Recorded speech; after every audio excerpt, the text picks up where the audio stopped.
नमस्कार देवी और सज्जनों।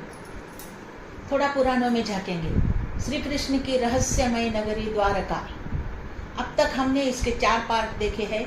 चौथे पार्ट में श्री कृष्ण ने दारुक को बुलाकर कहा कि हस्तिनापुर चले जाना अर्जुन को यहाँ लेकर आना, ताकि यहाँ से स्त्रियों और वृद्धों को सुरक्षित ले जा सके। पिछले पार्ट तक हमने सुना था कि श्री कृष्ण को 2 श्राप थे। एक गांधारी का, जिसने पूरे कौरव वंश का निर्वंश होने के बाद श्री कृष्ण को श्राप दिया था कि तुम्हारे ही यादव वंश का पूरा निर्वंश हो जाएगा।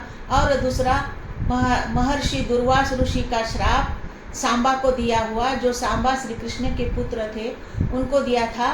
उन्होंने खेल ही खेल में उनके सामने जाकर गर्भवती स्त्री का नाटक कर उनके सामने जाके पूछा था उनके दोस्तों ने कि इसको क्या हो जाएगा।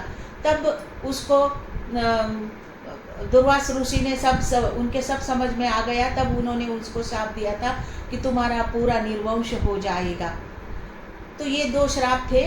तो अब उससे आगे की कहानी, दारुक को श्री कृष्ण ने हस्तिनापुर चले जाके अर्जुन को बुला के लेकर आने के लिए कहा था। उससे आगे दारुक के चले जाने के बाद उन्होंने बबरू से कहा कि वे द्वारिका चले जाए और स्त्रियों की रक्षा करे। जैसे ही बबरू द्वारिका के ओर बढ़े, श्राप के प्रभाव से एक विशाल मूसल उनके ऊपर आ गिरा और उनकी मृत्यु हो गई। तब श्री कृष्ण ने बलराम से कहा, भैया आप यही मेरी प्रतीक्षा कीजिए, तब तक मैं स्त्रियों को और कुटुंबियों को संरक्षण में छोड़ आता हूँ। यह कहकर वे स्वयं द्वारिका पहुँचे और अपने पिता वासुदेव से कहा, आप लोग सभी स्त्रियों की रक्षा कीजिए। थोड़े ही समय में अर्जुन यहाँ आ जाएंगे और सभी को सुरक्षित स्थान पर ले जाएंगे। मुझे भैया बलराम के पास जाना है, क्योंकि हम दोनों के प्राण त्यागने का अवसर आ गया है। इस प्रकार अपनी रोती हुई पत्नियों को छोड़कर श्री कृष्ण बलराम जी के पास पहुँचे, जो ध्यान में थे। श्री कृष्ण के पहुँचते ही बलराम जी ने अपने प्राण त्याग दिए और उनके मुख से श्वेत वर्ण का सहस्त्र फनों वाला एक नाग निकलकर समुद्र में समा गया। बलराम जी की मृत्यु से दुखी होकर श्री कृष्ण उसी जगह लेट गए जहां उनके चरण को मृग की कस्तूरी समझकर जरा नामक एक शिकारी ने बाण चला दिया। उसी को निमित्त मानकर श्री कृष्ण ने भी अपने प्राण त्याग दिए। उधर जब अर्जुन को दारुक का संदेश मिला तो वह तत्काल उनके साथ द्वारिका पहुँचे। श्री कृष्ण की मृत्यु का समाचार सुनकर उन्हें अथाह दुख हो गया और वे मूर्छित हो गए।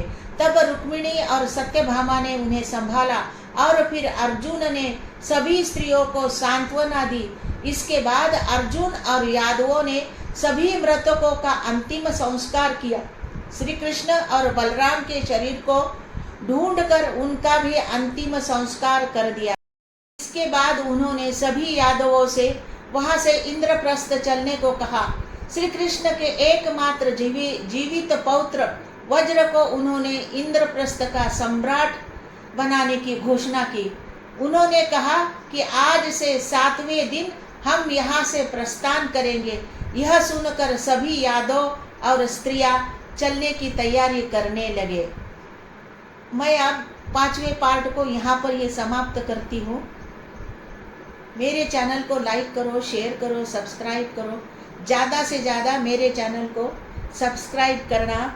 मैं ऐसी ही अच्छी अच्छी कहानियाँ आपको सुनाऊंगी। धन्यवाद।